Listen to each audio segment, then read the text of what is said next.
이스라엘 백성들이 그처럼 소중히 여기고 귀하게 여기고 자랑스러워했던 이 솔로몬 성전이 그만 부서지고 말았습니다.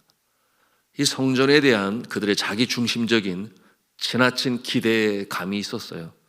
하나님이 성전에 임재해 계시니 그 누구도 침범치 못하고 이 하나님의 택한 백성을 하나님께서는 지켜보호하실 것이다, 이런 생각이 있었어요. 이것을 이렇게 성전신화라고 하는데요, 성전을 자신들의 안전에 마치 담보처럼 그렇게 여기는 그 모습을 가지고 있었습니다. 그러나 그들의 믿음이 잘못된 것이 아니라 그것은 어디까지나 주의 율례와 법도를 행할 때인데 그들은 그것을 잃어버리고 성전 그 자체에 지나친 기대와 믿음을 가지고 있었던 것이죠. 우상을 섬기지 않고 오직 여호와 하나님만을 섬기며 또한 부모를 공경하고 살인하지 아니하고 간음하지 아니하고 또한 도적질하지 아니하고 이웃의 것을 탐내지 아니하고 또한 거짓 증거를 하지 아니하고, 여러분, 주님께서 십계명을 통하여 주신 계명이에요. 그런가 하면은 어렵고 힘든 자, 가난한 자, 병든 자, 그들을 위로하고 도와주며 그들에 대해서 갈취하거나 탈취하거나 그와 같은 모습이 되면 하나님께서 그들을 가만 내버려 두십니까? 그러지 아니하죠. 그런데 그들은 하나님께서 바라시는 바 율례와 법도를 행하지 아니하였습니다. 그러므로 그렇게 멸망당하게 된 것이에요. 윗물이 맑아야 아랫물이 맑다라는 말이 있는데 왕 자체가 그러지를 못하니 백성은 도탄에 빠졌고, 여러분이 처음 하나님의 참 크신 징벌과 징계가 이스라엘 백성에게 임하게 된 것이었습니다. 동편에서는 아시리아가 그 기운을 다하고 이제 부상하게 된 신 바벨론의 느부갓네살 왕, 그는 원종을 통해서 나라의 영토를 넓히고 많은 나라들을 속국으로 삼아 통치하였습니다. 때는 주전 597년이에요. 느부갓네살은 이 예루살렘을 공격합니다. 남한국 유다의 여호야긴 왕을 바벨론으로 잡아가죠. 그리고 그의 삼촌 마따냐를 시드기야라는 이름으로 개명하여 이 남한국 유다의 왕으로 세웁니다. 그야말로 호수아비 왕으로 세운 거죠. 그런데 이 시드기야는 이 느부갓네살의 신하의 조언과 또한 예레미야 선지자의 경고에도 불구하고 그가 이집트와 손을 잡고 애굽과 손을 잡고 바벨론에 대항하여 반란을 일으키게 되었어요. 그러니 느부갓네살 왕이 가만히 있겠습니까? 주전 587년경에 유다의 반란에 대하여 이 바벨론은 아주 무자비한 응징을 가했어요. 그러므로 이 느부갓네살 왕은 예루살렘 성을 3년이나 둘러싸고 3년이나 봉쇄하고 함락시킨 후에 이 성전과 또한 왕궁을 불태우고 성벽까지도 다 허물어버렸습니다. 바벨론에게 유다 왕국이 이처럼 멸망당한 이유는 앞서 말씀을 드린 거예요. 하나님을 배신하고 율법을 어긴 죄악 때문이었습니다. 그러한 마음에 통찰력도 없고 분별력도 없으니 애굽 편에 서지 말았어야 되는데 그것이 하나님께서 이 선지자를 통하여 예레미야를 통하여 말씀했음에도 불구하고 그처럼 그 편에 서 있다가 이처럼 완전히 멸망당하는 이 비참한 상태에 이르게 되었던 것입니다. 그 과정에서 이 시드기야 왕은 도망치려다가 붙잡히게 되죠. 그러므로 느부갓네살 왕 앞에서 그의 두 아들이 죽는 것을 본 후에 두 눈이 뽑히고 이 바벨론으로 포로로 잡혀가게 되었습니다. 자, 오늘 시편 74편의 이 내용의 배경을 여러분에게 말씀을 드렸어요. 이와 같은 절망의 상황에서 이 시편 기자는 슬픔을 이기지 못하고 하나님께 애통하며 구원을 간청하고 있습니다. 자신의 동족에 불어닥친 이 환난과 이 고통, 외세의 침략에 의해서 무너져 버리고만 이 상황을 바라보며 하나님 앞에 간청합니다. 한마디로 표현을 하면 하나님이여 우리를 도우소서, 우리를 구원하소서. 하나님을 경외하지 않고 성소를 불태우고 또한 이 성벽을 헌 주의 이름을 능욕한 자들을 가만 내버려 두지 마소서. 이와 같은 기도를 드리고 있습니다. 심판하시고 멸하시고 주의 백성들을 건져내시옵소서. 여러분, 이와 같은 간청을 주 앞에 드립니다. 이 시편 기자는 중보 기도를 드리고 있는 거예요. 하나님과 이스라엘 백성 사이에서 하나님께서 선택하신 백성에게 긍휼을 베푸소서, 은총을 베푸소서 간청하고 있습니다. 그 주제를 여실히 보여주고 있는 한 구절 21절이에요. 우리 찾아가서 21절 말씀 같이 읽도록 하겠습니다. 시작. 학대받은 자가 부끄러이 돌아가게 하지 마시고 가난한 자와 궁핍한 자가 주의 이름을 찬송하게 하소서. 이게 무슨 뜻이겠어요? 하나님의 자녀로서의 그 모습으로 다시금 일어서게 하소서, 회복되게 하소서. 그러므로 하나님의 자녀가 하나님께서 택하심에 대하여 감사로 주를 찬송하는 일이 다시금 시작되게 하소서. 이와 같은 내용으로 주 앞에 간청하는 모습이에요. 자, 주 안에 사랑하는 성도 여러분, 이 공의의 하나님께서 이처럼 그의 사랑하는 백성들에게 큰 징벌로 행하시고 징계를 하신다면 과연 이들에게 다시금 자유가 주어지고 그처럼 기도하는 대로 다시금 고국의 땅, 약속의 땅으로 해방을 받아 돌아오기는 할 것입니까? 우리는 이 시점에서 하나님의 징계 또는 징벌에 대해서 좀 더 깊이 알아야 할 필요가 있겠습니다. 먼저는 이 징계의 이유입니다. 말씀을 드렸어요. 성도들이 하나님으로부터 이 징계를 받는 것은 또는 징벌을 받는 것은 하나님의 마음을 아프게 한 것이죠.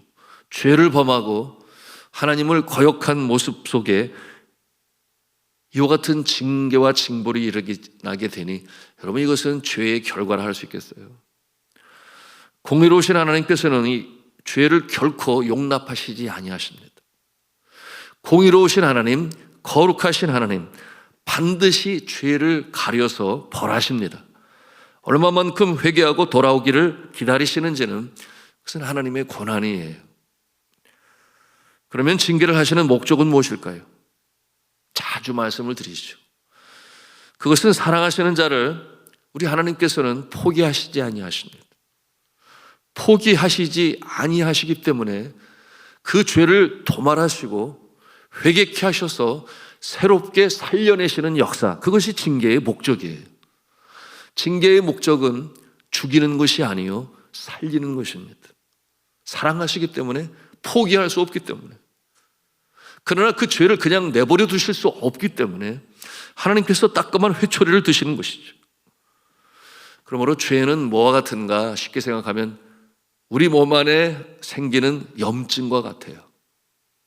여러분, 염증으로 인해서 몸에 난 종기로 인해 그 안에 고름이 가득 차고 너무 통증이 심하고 움직이기가 어려운 이 환자를 그냥 내버려 두면 어떻게 되는 거예요? 결국 온몸으로 감염이 되고 폐혈증과 같은 치명적인 모습으로 나아갈 수 있습니다.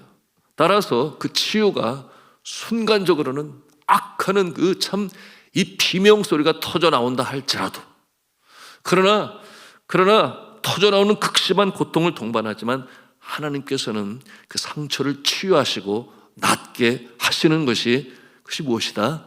징계요 징벌이라 하는 것입니다. 그러므로 하나님 우리의 상처를 완전히 낫게 하시죠. 우리 하나님은 여호와 라파, 치유의 하나님이심을 믿으시기 바랍니다. 그러므로 병든 자의 육체와 영혼의 질병을 완전히 고치시는 이 과정을 징계라 할 수 있는데, 여러분, 그 과정은 아프지요. 너무 아프지요. 힘들지요. 그러므로 징계는 수술의 과정이라 할 수 있겠습니다. 살리는 과정이요, 새롭게 하는 과정이요.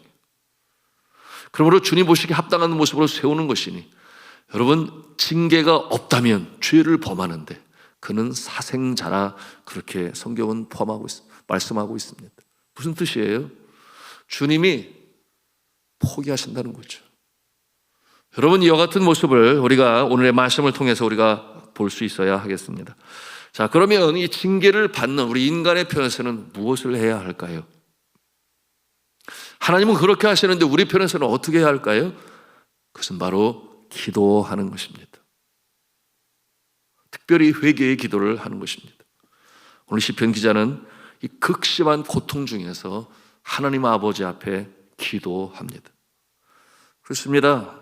어떤 때는 그 징계가 너무나 크고 극심해서 내가 하나님으로부터 버림받은 것은 아닌가, 그 같은 생각이 들 때가 있어요. 하나님의 사랑을 의심하고 그렇기 때문에 좌절하고 절망할 때가 있습니다. 그때가 어떠한 때인가? 더욱 기도해야 할 때. 그런 성도님 계시더라고요. 목사님, 기도할 힘조차 없어요. 그렇게 말하는 성도를 본 적이 있습니다. 하소연하는 그와 같은 성도의 모습이에요. 오늘 본문에서 이 시편 기자는 거룩한 성 시온이 점령당하고 거룩하신 여호와의 그 임재하시는 성소가 폐쇄되고 또한 회파되고 하나님의 택하신 백성들이 저 바벨론의 포로로 잡혀가는 그 같은 모습을 보면서 더 이상은 하나님께서 이스라엘을 사랑하시지 아니한다 라고 하는 그와 같은 생각을 가질 때 그는 기도합니다. 하나님 앞에 더 바짝 가까이 나아갑니다. 왜 그렇겠습니까? 오늘 성경에 기록되어진 내용들이 그것이에요. 하나님은 창조주가 되셔서 온 우주 만물의 창조주가 되시고 모든 생명의 창조주이시며 소유주가 되시고 보호하시는 주님이시요 하나님의 역사를 이루어나가시는 전지전능하신 하나님이신데 이 상황을 바꾸실 수 있습니다. 이 같은 내용으로 주님 앞에 간청하는 거예요. 그러므로 징벌하시는 하나님이시지만 다시금 공의를 세우시고 정의를 세우시는 하나님이니 이처럼 하나님을 경외하지 않는 자들을 그냥 내버려 두십니까? 하나님께서 그들을 심판하셔서 하나님의 의를 세우시고 주의 영광을 다시금 드러내소서. 이 같은 내용으로 간청하는 시편 기자의 모습입니다. 성도 여러분, 이 기도는 무엇인가? 울면서 하나님 품 안으로 들어가는 것입니다. 울면서 하나님 품 안으로 들어가는 거예요. 어떠할 때? 환난과 고난이 임할 때. 그것이 어떠한 나의 죄로 인하여 일어나는 것이라면 더욱더 그래요. 여러분, 두 모습의 그 어린아이의 모습이 있다라고 저는 생각을 하는데, 어렸을 때 어떤 잘못을 범하면 그러면은 엄마나 아빠가 야단을 치는데 회초리를 들거나 아주 그냥 큰 소리로 엄하게 꾸짖겠지요. 그러면 한 부류의 모습은 겁이 나서 도망치는 모습이요. 한 부류의 모습은 울면서 엄마 그러지 마 그러면서 그 품 안으로 오히려 더 기어들어가는 그와 같은 모습이 있어요. 여러분, 하나님께서 사랑하시는 자는 징계하시고 징벌하실 때 눈물을 흘리면서 그 품 안으로 더욱 바짝 가까이 다가가는 모습이어야 합니다. 이것이 바로 다시금 일어설 수 있는, 다시금 회복될 수 있는 그와 같은 모습인 거예요. 여러분, 지은 죄로 인해서 하나님의 얼굴을 보지 못할 수 있어요. 사단이 바라는 바죠. 아담아 내가 어디 있느냐라고 물었을 때 아담이 하나님 앞으로 나갔습니까? 그러지 아니하고 숨었어요. 여러분, 이 죄는 하나님으로 그 관계가 멀어지게 하는, 여러분, 굉장히 악한 요소가 그 안에 담겨져 있습니다. 그럴 때 하나님께서 택하신 자, 하나님께서 사랑하시는 자는 하나님이 두려워 멀리 도망치는 것이 아니라 말씀을 드린 것처럼 더욱 바짝 가까이 나가야 하는, 아담아 내가 어디 있느냐? 내가 여기 있나이다. 내가 득죄하였나이다. 하나님의 마음을 아프게 하였나이다. 하나님 앞에 출현하는 모습이 되어야 하는 것이죠. 죄가 하나님의 얼굴을 가리운다, 이와 같은 표현을 여러분 선지서를 통해서 우리는 보게 되는데, 이사야서 59장 1절에 이렇게 말씀을 해요. 여호와의 손이 짧아 구원하지 못하심이 아니요 귀가 둔하여 듣지 못하심도 아니라 그 뭐가 문제라는 거예요? 이어지는 말씀을 통해 우리에게 명료하게 말씀하십니다. 오직 너희 죄악이 너희와 너희 하나님 사이를 갈라놓았고, 이어지는 말씀이 너희 죄가 그의 얼굴을 가리워서 너희에게서 듣지 않으시게 함이니라. 우리에게 장발장이라고 하는 소설로 잘 알려져 있죠. 레미제라블이라고 하는 원 제목인데, 여러분 이 소설을 쓴 이 빅토르 위고는 일찍부터 청년의 때 벌써 이미 유명해졌죠. 여러분 그는 이 작가로서 또한 사상가로서 명성을 날렸습니다. 그런데 그의 사생활은 그 명성과는 많이 달랐어요. 그의 심한 주벽이 있었고, 탐욕에 빠졌고, 타락했고, 그리고 그의 사생활은 허탄한 생활을 하였습니다. 심지어는 가족들에게까지 가족을 괴롭혔습니다. 1841년이었습니다. 여름에 그의 사랑하는 딸 레오프 딘느가 물에 빠져 죽었습니다. 그 시체가 세느강에 떠오르게 되었고, 여러분 그곳에 있는 많은 사람들이 경악했습니다. 사랑하는 딸의 죽음을 덮고 그는 남겨진 원고 유고에서 이와 같이 고백을 했습니다. 이 비극은 하나님께서 내게 주신 심판이다. 나의 딸이 죽은 것이 아니라 내가 죽은 것이다. 그는 철저히 회개를 하고 거기서부터 다시금 새롭게 시작을 합니다. 더 이상의 허탄한 생활은 없었어요. 그 사건이 그의 인생에 큰 전환점이 되었어. 회개하는 가운데 그의 영혼을 용서하시고 감싸시는 예수 그리스도를 인격적으로 만나고 체험하게 됩니다. 십자가의 사랑과 은혜를 다시금 깨닫게 되었어요.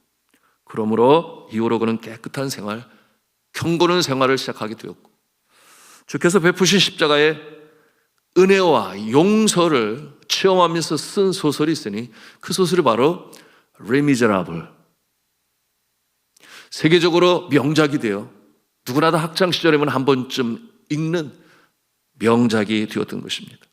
이 레미제라블의 주인공인 장발장은 바로 자신의 모습을 그린 자화상의 모습으로 나는 이렇게 살아야지, 이제 이렇게 살아야지, 누군가에게 도움이 되어야지. 여러분 완전히 돌아선 그와 같은 모습, 자화상으로 장발장을 표현했던 것이었습니다.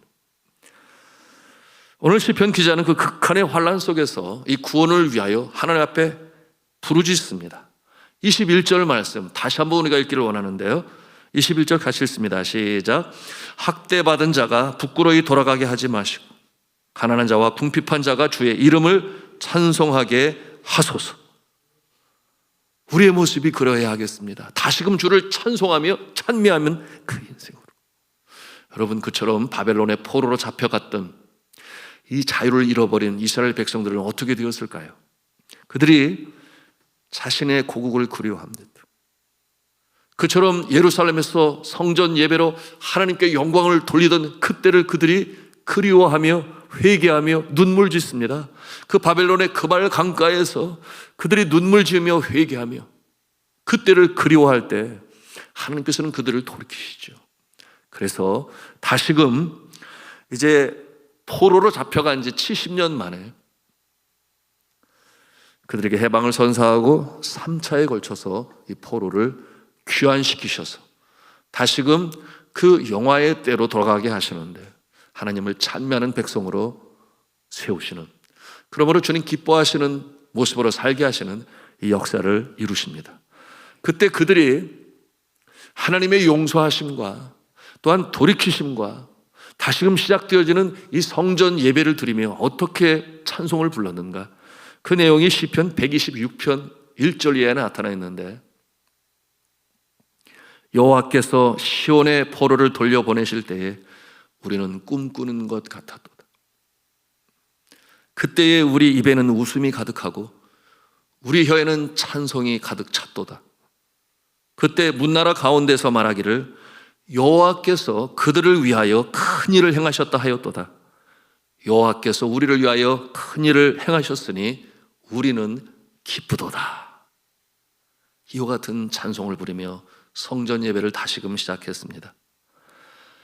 여러분에게도 환난의 때가 지나고 이처럼 여러분의 입에는 웃음이 가득하고 여러분의 혀에는 찬송이 가득 차기를 간절히 축복합니다.